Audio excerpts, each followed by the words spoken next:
Welcome to Red Recaps, your #1 channel for summarizing movies and shows that you don't have time to watch. For today's video, we'll be looking at some Easter eggs that you might have missed in the most recent season of Stranger Things. So stay tuned and stay alert for some pieces of information that you might not have caught the first time you watched the latest season. Now, without further ado, let's get right into the video. At the midpoint of episode 2, we have Elle being bullied by Angela and some other students from her school at a roller rink. Throughout this scene, someone begins recording Elle while they circle her, and at the bottom, it writes March 22nd, 1986. The significance of that date is that it has already been established that it's Will's birthday. This is something that even the Duffer brothers have brought up in an interview and mentioned that it was something that they overlooked. However, it is ironic considering that of all the characters, it had to be Will, the one that has no purpose other than being possessed. So you might be familiar with the film A Nightmare on Elm Street, but more specifically Freddy Krueger. Well, the actor that plays Victor Creel in episode 4, whose real name is Robert Englund, is also the same actor that played Freddy in those movies and was a big inspiration for the design of Vecna, who by no coincidence shares the same skincare routine as Freddy. Moreover, there is a direct nod to Freddy in the scene where Creel is scratching the table. The decision to bring Englund in was not something that was a given. However, as there were many auditions for the role of Victor Creel, but as the Duffer brothers explained it, once they came across Englund's chilling audition performance, there was no one else better for the job. Remaining with this episode, however, there is yet again another movie reference when Nancy and Robin are walking down the asylum halls toward Creel's cell. The tight corridors and eerie setting are a direct reference to when Jodie Foster was approaching Hannibal Lecter's cell in Silence of the Lambs. Despite the movie not being out at the time the show takes place, it is still a nod to another classic film that inspired an integral scene for the movie. Moving on now. If you are a Star Wars fan, you might have noticed some references to the original Star Wars movies. For example, in episode 1, when Eddie asked if Lucas had been taken by the dark side, after he was unable to attend the Hellfire Club match the same night as his basketball game. In the same episode, there happens to be another reference later on during a game of Dungeons and Dragons when Dustin says, "Never tell me the odds," a direct reference to Han Solo's iconic line.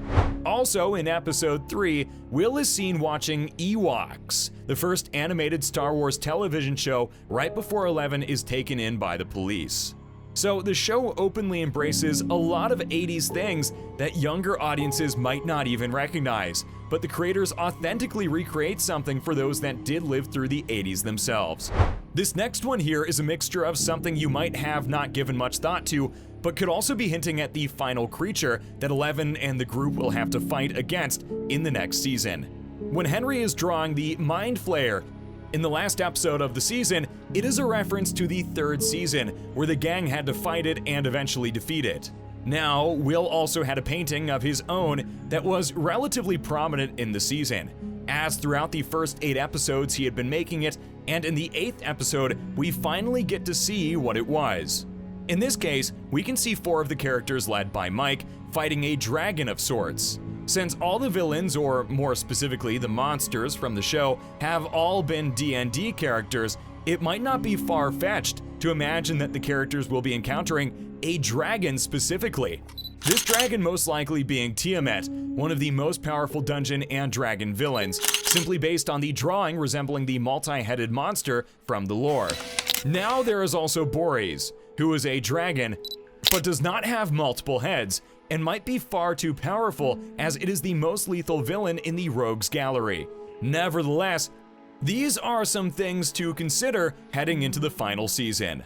More on Vecna though. In episode 6, Eddie and the gang are separated for some time, and they finally manage to reconnect during the episode.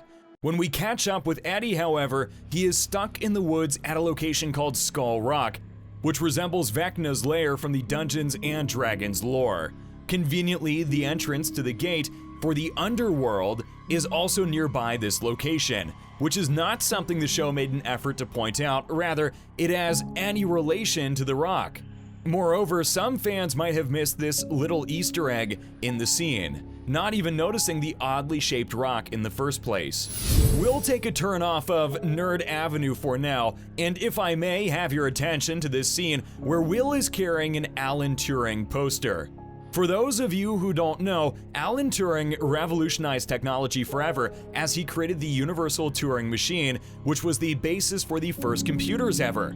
The relevance to this in the episode, and Will in particular, is that throughout the whole season, his character is dealing with an identity crisis. And through scenes like this and the aforementioned scene where Will shows Mike his painting, the whole context to that moment relates to affectionate feelings Will has toward his friend. So with these little hints and moments, we can likely draw a conclusion that Will is gay.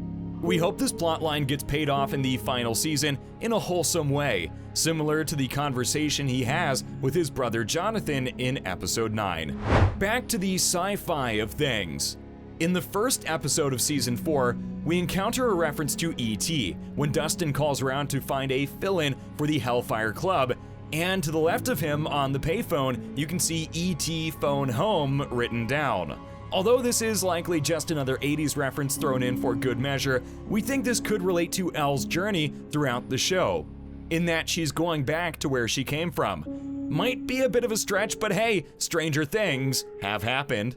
You've heard about the Hellfire Club during this video, but did you know that Hellfire is a reference to an X-Men comic? The Hellfire Club first appeared as a secret society that clashed with the X-Men, and ever since, that has been their role in the comics. This is ironic, considering that the amount of animosity the general public has toward the group is likened to the conflict that the X-Men had with Hellfire throughout the Marvel storylines. Moreover, next is something that sports fans are likely to have caught. In the first episode, Lucas is seen wearing the number 8 on his jersey. Well, for those who remember, Kobe Bryant used to wear the number 8 when he used to play for the Lakers. This was no coincidence, as mclaughlin, the actor that plays Lucas, wanted it to be his number for the scene as a nod to the late great basketball icon.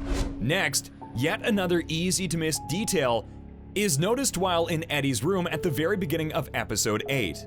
The group is trying to find music to play to bring Nancy back to a conscious state, the same way they did for Max. Nancy at this moment is having her mind invaded by Vecna, and we find out who he is and what his intentions are. However, Robin is yelling how none of the tapes that Eddie has in his room are music, but then Eddie yells back in frustration by saying, "This is music," while holding a copy of Iron Maiden's album Peace of Mind, which has artwork of a skeleton tied up in an insane asylum. Something easy to overlook when caught up in the moment of the scene, but when you consider the title and the artwork, it ties into the theme of the show quite appropriately.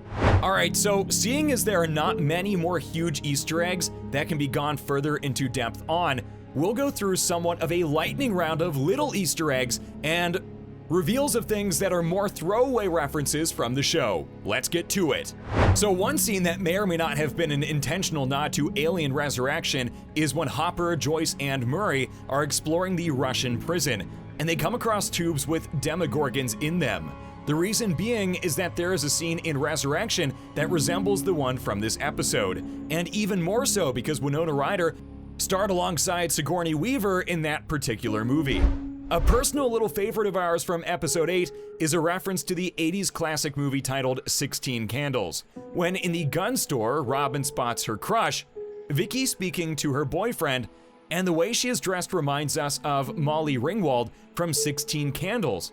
By the way she is dressed. It is certainly something down the rabbit hole that a fan of 80s movies or nostalgia junkies has stuck somewhere in their subconscious. Throughout all of episode 9, Dustin is dressed up similarly to Patrick Swayze's character in the movie Red Dawn. A movie, if you didn't know, about the Soviet Union invading the United States and where the citizens fight back.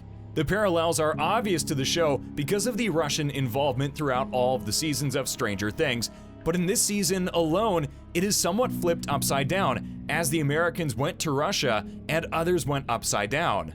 Something that has grounds for some political joke, but I'm done stalling, let's move on. Our last Easter egg is yet another classic movie, but this time it's from the 70s. Perhaps a little cheating on behalf of the Duffer brothers, but it provided for a cool scene nonetheless. The scene in question is Max's good memory of the snowball dance. All of the balloons around Max start bursting with a red liquid, likely blood, which parallels the scene from Keery, where she goes on her murderous rampage. The color of the drapes from the scene with Max resemble those from Keery as well. And if any of you have watched Keery, you certainly could never forget the moment her prom takes a turn for the worst. Because 11 could play the role of Keery in this scene, it goes without saying that the Duffer brothers were inspired to recreate the iconic moment. Right, so ladies and gentlemen, that has been just some of the most notable Easter eggs and references in this season of Stranger Things. We hope you enjoyed all of these tidbits we brought to you on this episode of Red Recaps. Let us know of your favorite Easter egg in the comments down below. And if you like what you see here, don't forget to like and subscribe while you are scrolling down. We will catch you in the following video.